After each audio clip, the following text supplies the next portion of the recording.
आणि पुढची बातमी मेट्रो विषयीची आहे। कल्याण, डोंबिवली आणि तळोजा दरम्यान प्रस्तावित मेट्रो 12 मार्गिकेला नवी मुंबईतील बांधून सज्ज असलेल्या बेलापूर पेंधर या मार्गिकेशी जोडण्याचा निर्णय घेतला जातोय।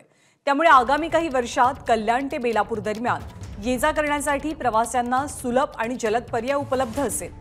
तळोजापर्यंत मेट्रो 12 गेल्यानंतरही पुढे बेलापूरपर्यंत जाण्यास प्रवाशांना उलटसुलट प्रवास करावा लागू शकतो आणि हीच बाब विचारात घेऊन MMRDAनं मेट्रो 12 आणि नवी मुंबईतील बेलापूर पेंधर मेट्रो 1 ही मार्गिका एकमेकांशी जोडण्याचा निर्णय घेतलाय।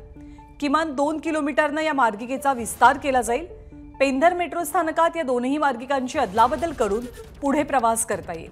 नव्या विस्तारित मार्गिकेचं पुन्हा आरेखन करून बांधकामासाठी नव्यानं निविदा मागवल्या जातील अशी माहिती आहे। एबीपी माझा, उघडा डोळे बघा नीट।